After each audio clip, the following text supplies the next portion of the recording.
Hujan deras disertai angin yang melanda kawasan ibu kota menelan korban jiwa. Seorang wanita yang sedang mengendarai sepeda motor tertimpa pohon yang tumbang saat melintas di Jalan Sekolah Duta Kebayoran Lama, Jakarta Selatan, Rabu malam. Korban ditemukan petugas pertamanan dalam kondisi sudah meninggal dunia saat akan mengevakuasi pohon tumbang. Petugas sempat kesulitan mengevakuasi korban karena tertimpa batang dan dahan pohon yang besar. Korban Yuliana diduga nekat berkendara di tengah guyuran hujan dan angin kencang karena saat ditemukan korban masih mengenakan jas hujan dan helm. Jarang berbuan, ya arah pulang. Arah pulang. Memang tadi hujannya deras banget, Bang? Deras banget hujannya. Hujan angin gitu ya? Hujan angin dia, disertai petir. Tapi tadi rame nggak lalu lintas di sini, Bang? Lumayan sepi sih, ya. Petugas suku dinas pertamanan dan kehutanan yang tiba di lokasi langsung mengevakuasi korban dan pohon tua tersebut. Proses evakuasi korban sempat mengalami kendala lantaran besarnya pohon serta peralatan yang terbatas. Sementara polisi yang tiba di lokasi pun langsung melakukan identifikasi dan jenazah korban dilarikan ke Rumah Sakit Fatmawati untuk kepentingan otopsi. Sedangkan motor milik korban yang ringsek dibawa ke Polsek Kebayoran Lama. Dari Jakarta Selatan, Dan Helmi Sajangbati, iNews melaporkan.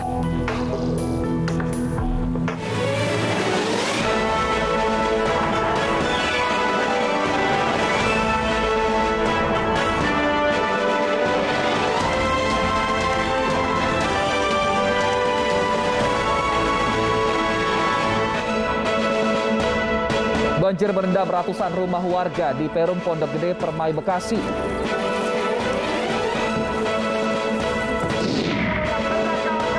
Demo menuntut aturan jaminan hari tua di depan gedung Kemenaker ricuh.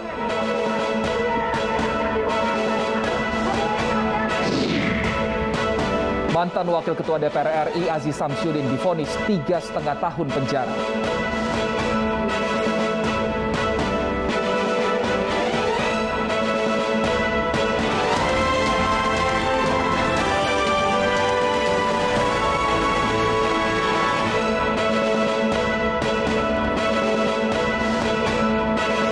Selamat sore pemirsa, demikian tadi berita pilihan iNews Sore bersama saya Syafaati Suryo dan rekan saya Wilson Purba yang akan bergantian menyampaikan informasi selama 2 jam ke depan. Selamat sore Wilson, ada informasi apa saja sebagai pembuka iNews Sore hari ini? Selamat sore Syafa, sebagai pembuka iNews Sore kita mulai dengan informasi ribuan buruh dari berbagai daerah yang kembali berunjuk rasa menuntut aturan jaminan hari tua dicabut. Ketegangan sempat terjadi saat sejumlah buruh mencoba merangsek masuk ke gedung Kementerian Ketenagakerjaan. Tahan deh, jangan anarkis. Kita buruh yang cerdas kawan-kawan. Kita buruh yang cerdas kawan-kawan. Kita buruh yang cerdas. Ketegangan terjadi saat sejumlah buruh memaksa masuk ke area gedung Kementerian Ketenagakerjaan Republik Indonesia di Jalan Gatot Subroto, Jakarta, Kamis siang. Mereka ingin bertemu langsung dengan Menaker Ida Fauzia. Sejumlah buruh lainnya kemudian mengingatkan agar tidak tergesa-gesa memasuki area gedung.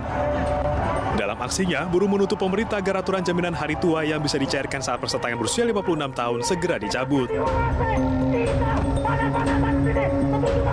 Gini, kita kan kadang-kadang itu pejabat kita itu kalau nggak besar, nggak berkali-kali, itu hanya lip service lah kira gitu. Itu seringnya seperti itu. Apakah kemarin sudah pasti dicabut kan nggak juga, nggak tahu kita kan. Ya, kalau pengumumannya dicabut, baru kita berhenti. Itu masalahnya. Unjuk rasa ribuan buruh ini terjadi sejak Rabu kemarin.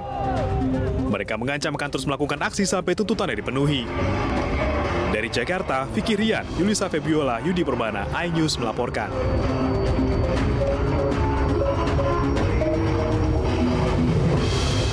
Sekelompok orang yang diduga preman menyerang buruh yang melakukan aksi mogok kerja. Akibat peristiwa ini, belasan buruh terluka.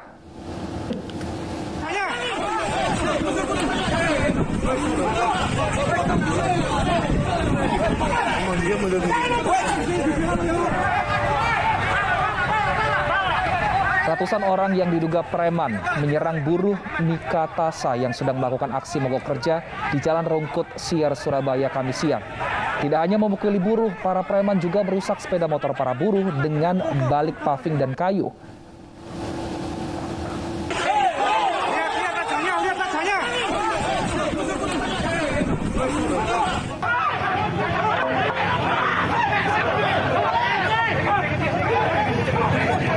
Kericuhan semakin memanas karena massa dari buruh melawan para preman. Bahkan ada yang membawa benda tumpul yang diduga digunakan dalam aksi kerusuhan. Akibat kejadian ini sekitar 15 buruh terluka di bagian dada dan kepala. Mereka kemudian dibawa ke Rumah Sakit Bayangkara Mapolda Jawa Timur untuk dirawat.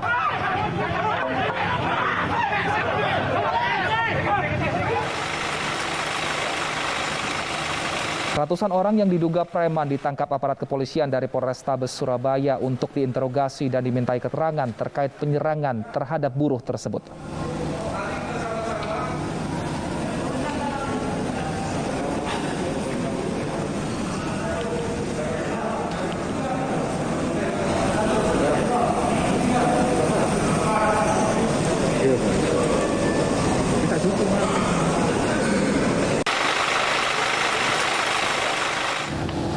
Kita ke informasi lainnya, pemirsa. Banjir merendam 2 RW di wilayah Kampung Melayu, Jakarta Timur dengan ketinggian rata-rata 90 cm. Banjir itu disebabkan tingginya curah hujan dan meluapnya Kali Ciliwung.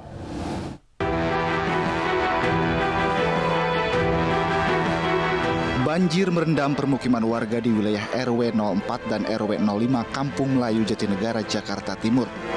Ketinggian air yang mencapai 90 cm membuat aktivitas warga terganggu. Petugas dari dinas terkait mendatangi satu persatu rumah warga. Menurut Ketua RT setempat, air sudah mulai naik sejak Kamis dini hari. Dengan puncak ketinggian mencapai 120 cm, namun beranjak surut dengan ketinggian air bervariasi. Akibat banjir ini, 150 rumah warga terendam banjir, namun warga masih bertahan di rumah masing-masing.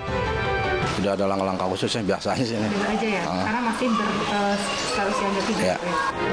Banjir di 2 RW Kampung Melayu ini merupakan banjir pertama di awal tahun 2022. Banjir diakibatkan meluapnya aliran Kali Ciliwung yang melintas di kawasan tersebut, ditambah hujan deras yang mengguyur kawasan ini pada sore kemarin.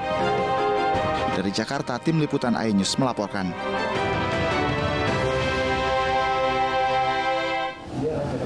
Banjir membuat akses jalan utama Tambun Utara, Kabupaten Bekasi, Jawa Barat terputus. Sementara di perumahan Pondok Gede Permai, Jati Asih, Kota Bekasi, meski mulai surut, banjir masih merendam ratusan rumah warga.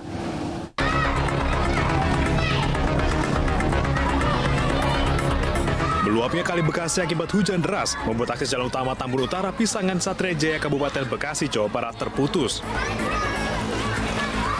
Jalan sepanjang 1 km terendam banjir dengan kedalaman 80 cm hingga 1 meter. Aktivitas warga pun lumpuh. Sebagian dari mereka memanfaatkan gerobak, sementara yang lainnya memutar mencari jalan alternatif. Ini sekitar jam 2 pagi tadi. Kalau yang keputus ini akses utama jalan dari mana ke mana sih, Bang? Ini menuju jalan Kecamatan Tambun Utara. Arah Gambus. Artinya 2 kecamatan nih, Bang, ya? Ya, bisa menuju akses jalan Kecamatan Tambelang, bisa Tambelang. Ini banyak. Kalau menuju akses kecamatan banyak. Sementara itu di perumahan Pondok Gede Permai, Jati Asih, Kota Bekasi, banjir mulai surut sejak Kamis siang. Meski demikian, ratusan rumah masih terendam air mulai dari 50 cm hingga 1 meter. Petugas TNI, Polri, dan BPBD Kota Bekasi terus mengevakuasi warga. Namun masih ada sebagian warga yang bertahan di lantai 2 rumah mereka.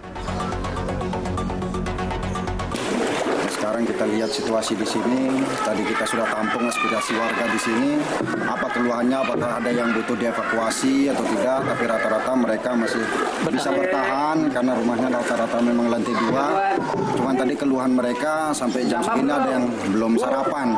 Dan memang kita sudah siapkan dapur umum di sana. Nanti mungkin kita akan distribusi. Sambil ini kita lanjut patroli. Banjir di perumahan ini akibat luapan air dari Kali Bekasi. Terlebih perumahan berada di daerah cekungan. Banjir kali ini merendam 5 kecamatan, yaitu Kecamatan Bantar Gebang, Jati Asih, Bekasi Selatan, Bekasi Timur, dan Bekasi Utara. Dari Bekasi, Jawa Barat, Rahmat Hidayat, Didi Junaidi, iNews melaporkan. Bagaimana kondisi banjir di Bekasi sore ini? Sudah bersama kami rekan Lika Apriliani langsung dari perumahan Pondok Gede Permai. Selamat sore, Rika. Apakah di sana banjir sudah surut?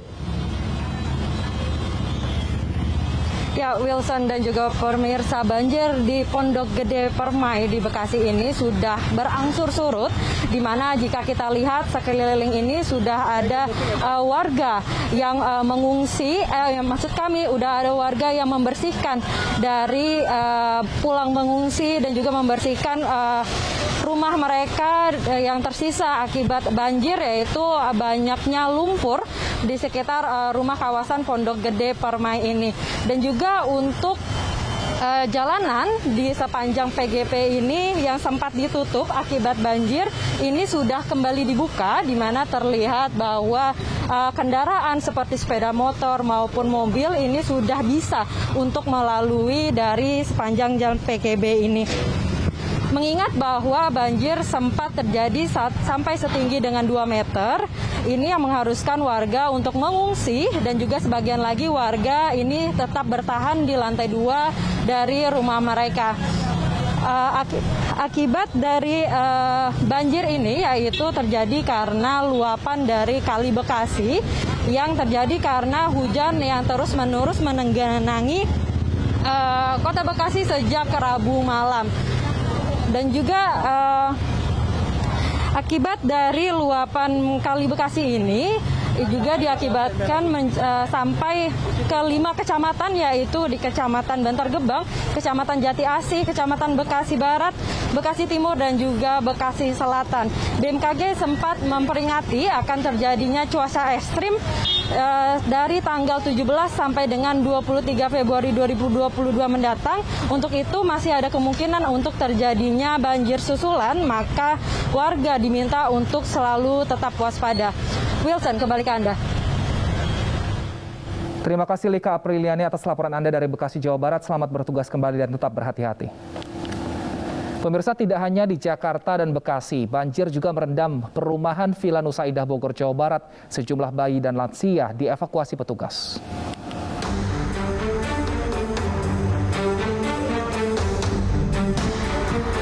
Petugas gabungan dari Tagana mengevakuasi seorang lansia yang terjebak banjir di perumahan Villa Nusa Indah Bojongkulur, Kecamatan Gunung Putri, Kabupaten Bogor, Jawa Barat, Rabu malam. Tak hanya lansia, petugas juga mengevakuasi bayi bersama orang tuanya yang terjebak banjir. Menurut warga sekitar, mereka terjebak banjir sejak pukul 11 malam. Ketinggian air di permukiman warga bervariasi mulai dari 90 cm hingga 1,5 meter. Sedikitnya ratusan rumah di 6 RW Villa Nusa Indah Bojongkulur terendam banjir. Banjir yang tak kunjung surut membuat mereka mengungsi ke tempat yang lebih aman. 6 tahun sama 7 bulan. 6 tahun sama 7 bulan. Nih bang, harapannya dengan aja ini seperti apa nih bang? Ya cepat dijadiin deh tanggulnya. Mau setiap tahun gini kayak gini. Tadi yang dievakuasi itu dari lansia, dari balita juga. Nah tadi sempat ini ya bayi ya? Iya bayi juga. Berapa orang tadi? Bayi itu tadi ada dua orang bayi. Kesulitannya apa sih bang? Kesulitannya itu karena airnya masih menambah. Jadi kesulitannya gitu, kita kalau pas kita mau evakuasinya itu ngelawan arusnya. Air deres. Banjir ini akibat hujan dengan intensitas tinggi dan meluapnya Sungai Cilengsi. Warga berharap pemerintah segera melakukan aksi untuk menanggulangi banjir, sebab banjir di wilayah ini terjadi hampir setiap tahun. Dari Kabupaten Bogor, Cahyat Supriyatna, iNews melaporkan. BMKG memprediksi hujan disertai kilat dan petir berpotensi terjadi di wilayah Jabodetabek. Kondisi tersebut diperkirakan terjadi dalam sepekan ke depan. Dalam sepekan ke depan diperkirakan kondisi atmosfer di wilayah Jabodetabek masih relatif cukup basah. Potensi hujan juga masih cukup tinggi. Meski demikian, kalau dilihat dari kecenderungannya, kondisi atmosfer di wilayah Jabodetabek akan relatif menurun terkait dengan potensi hujan dengan intensitas sedang hingga lebat. Di mana untuk hari ini dan esok potensi hujan sedang hingga lebat masih ada, namun untuk lusa diperkirakan potensinya akan menurun seperti itu. Kemudian masyarakat perlu mewaspadai terkait dengan potensi hujan disertai dengan kilat atau petir, karena kalau kami lihat potensinya cukup besar terkait dengan potensi kilat atau petir di siang dan sore hari, sehingga ini yang perlu diwaspadai oleh masyarakat terutama yang beraktivitas di luar ruangan. Diduga tak kuat menanjak sebuah mobil di Depok korsleting dan terbakar. Selengkapnya kami hadirkan usai jeda, tetap bersama kami di iNews Sore.